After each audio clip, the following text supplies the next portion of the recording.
Jangan lupa untuk subscribe YouTube channel Metro TV News dan nyalakan notifikasinya.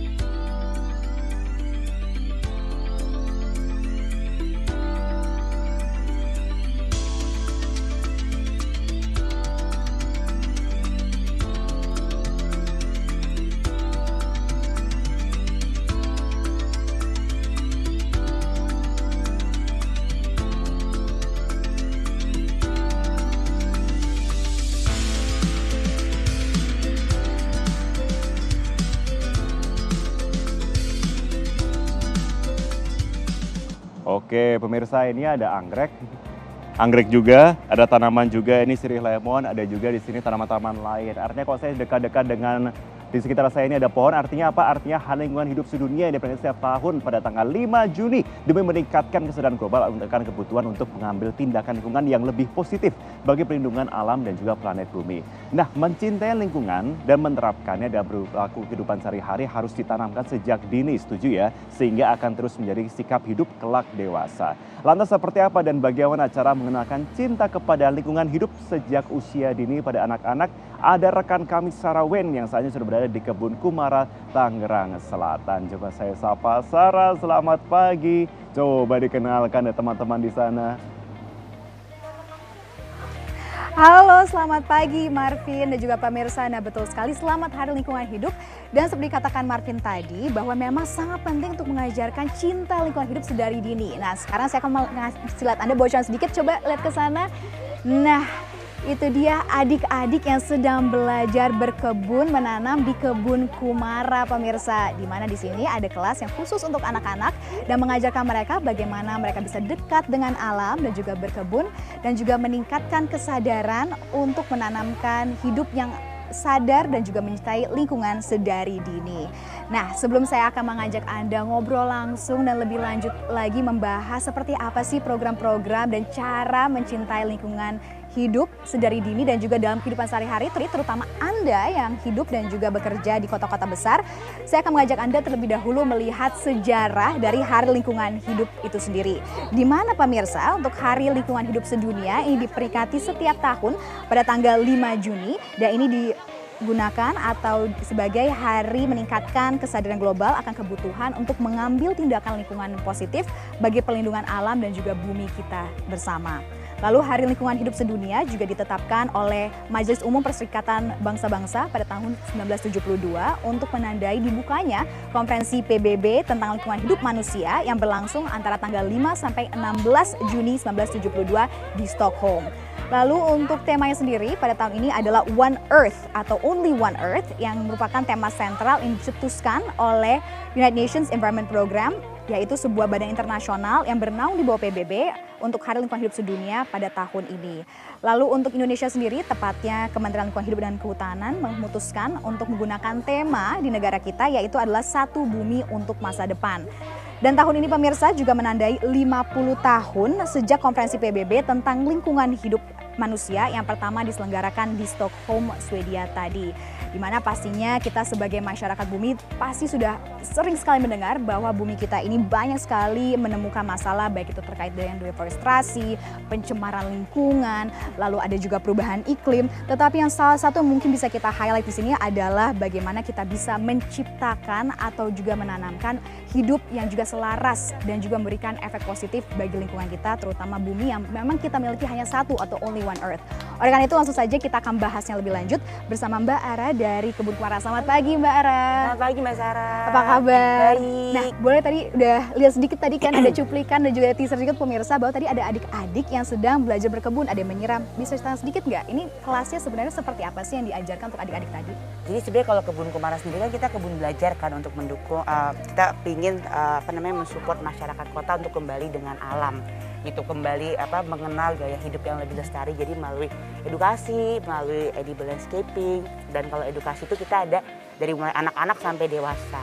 Nah kalau anak-anak ini sih kebanyakan selain kita memperkenalkan tentang alam, sebenarnya lebih kepada kayak melatih unsur-unsur perkembangan misalnya motorik atau sensori gitu ya, tapi menggunakan elemen-elemen alam. Jadi biasanya kita ngajarin mereka gimana sih caranya berkebun, gimana sih media tanam tuh kayak gimana sih, sambil misalkan nanti mereka megang-megang genggam-genggam, misalkan ada yang genggam tanah, genggam sekam bakar, Bahkan megang iya genggam main-main daun, juga ini megang-megang daun, termasuk ya. iya terus misalkan memperkenalkan mereka tentang warna, kayak misalkan oke ini ada tanaman warna merah, coba deh ini apa ya, ini pacar air, ini fungsinya apa ya, ini bisa loh buat pewarna.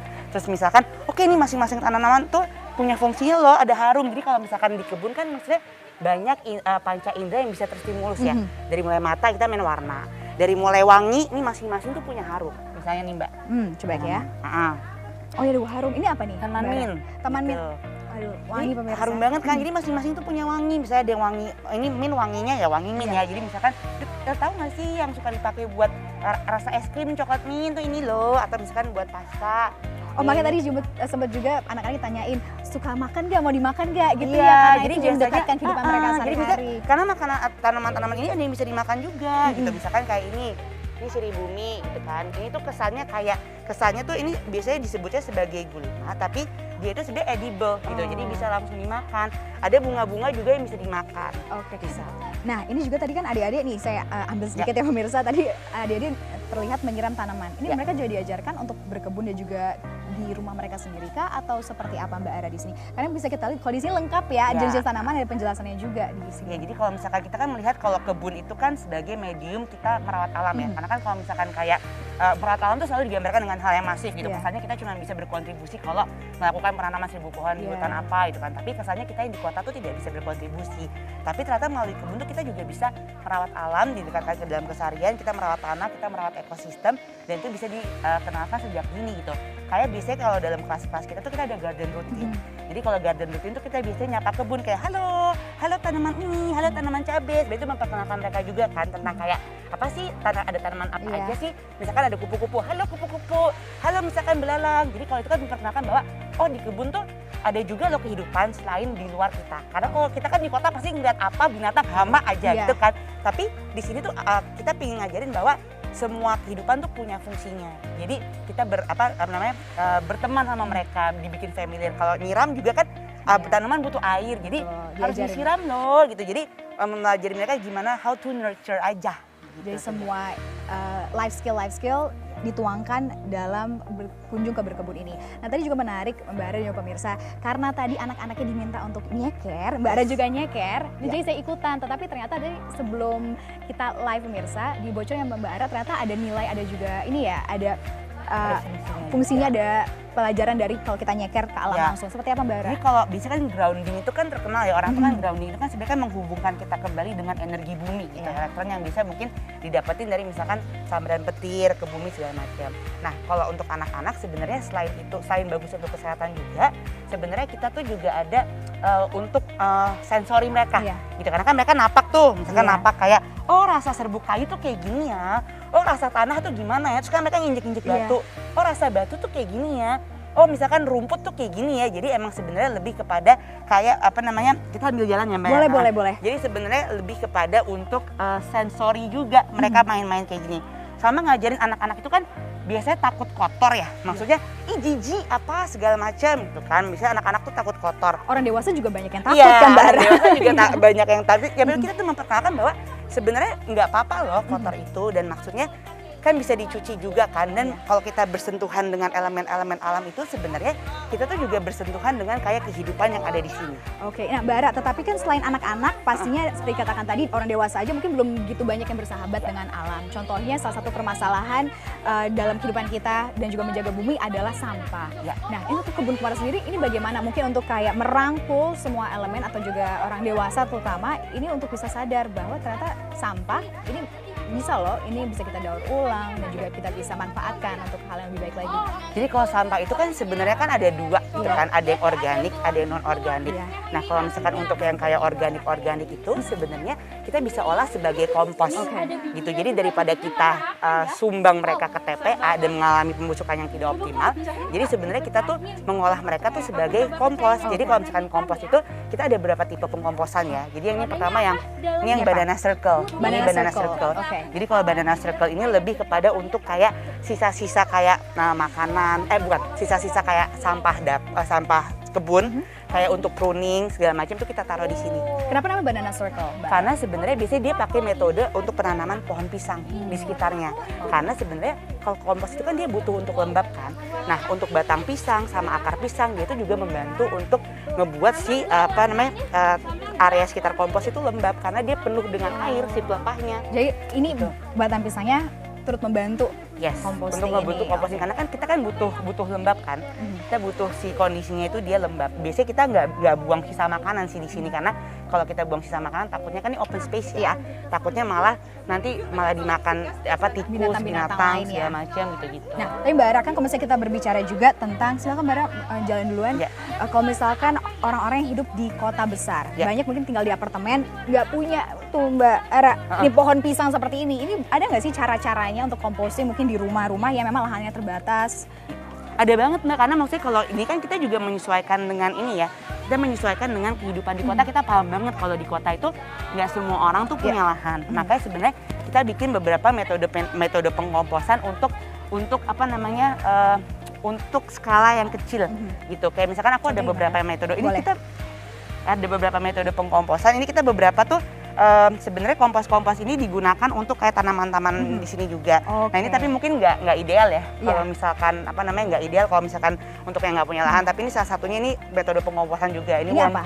Ini worm composting. Worm composting. Jadi kalau ini kita integrasiin sama bedengan ya, untuk nanti dia bantu support nutrisi di sekitar si tanamannya ini, bedengnya. Jadi tapi ini karena kita pingin cacing yang datang, jadi kita biasanya cuma naruh kayak sisa-sisa makanan, sisa-sisa sayur, tapi ini kita dalamnya berarti dimasukin si yes tanaman? dimasukin Oke. sampai dalam gitu. Jadi Berarti biasanya sampah rumah tangga. bekas iya, makan. tapi kecuali sambel cabai sama citrus karena kan kalau cacing nggak terlalu suka asidik gitu kan. Oke. Berarti paling utama untuk mendatangkan cacing biasanya apa nih sampah-sampahnya? Sampah-sampah dapur nggak apa-apa, misalkan kayak sayur-sayuran atau sisa bekas makanan tuh bisa cacing juga suka. Oh, jangan langsung taruh sini aja Yes, ya. jadi kan Oke. untuk support nutrisi jangka panjangnya. Terus Nah. kita ada beberapa sistem pengomposan juga yang kita menggunakan ember-ember gitu, ember-ember ada yang di sini sama ada yang di situ juga. Nah, ini contoh ember yang bisa digunakan ya? Tapi ini biasanya kan tinggi banget kan, jadi kalau untuk ngaduknya tuh susah. Oke. Kita ada contoh ember lain. Oh by the way ini Iya. hasil Baru mau ini. nanya. Baru mau nanya, ini sebelum kita ke ember sana, ini kok ada nama-nama ya? Ini Iya, ada. jadi kalau minggu lalu ini kan sebenarnya kita kan kelasnya kan continuous kan. Iya. Jadi kayak minggu ke-1, minggu 2, minggu 3, minggu 4. Minggu lalu itu kita belajar nanam kacang koro. Gitu. Jadi tadi kacangnya ada di sana tuh yang gede itu kacang koro pedang. Nah, kita tanam terus ya udah nih udah tumbuh. Jadi untuk sesi minggu ini tuh mereka ngelihat oh pertumbuhannya seperti apa ya. Terus kayak misalnya kayak oh ternyata dari benih tuh bisa tumbuh kayak gini ya. Karena sebenarnya kalau misalkan kayak tahu nggak sih kalau berdasarkan penelitian ya.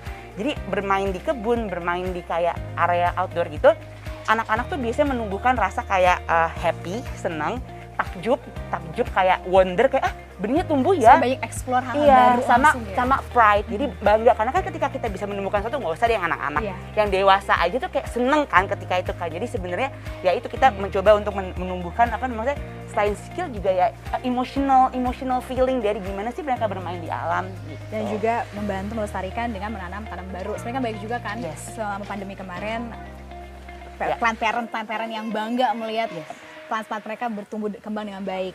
Nah, Bara, ini warna-warnanya kan beda nih, ada warna orange, warna hijau. Sebenarnya ini nggak sih tanda tertentu mungkin dari umur anaknya atau jenis tanamannya atau seperti apa? Enggak sih Mbak, emang cuman kayak beragam aja kan, potnya kita pakai beberapa warna. Tapi umur anak yang bisa ikut Oh, kelas? kalau untuk yang ikut kelas sih sebenarnya kita nyediain dari umur 2 sampai 9 tahun untuk yang terms ini.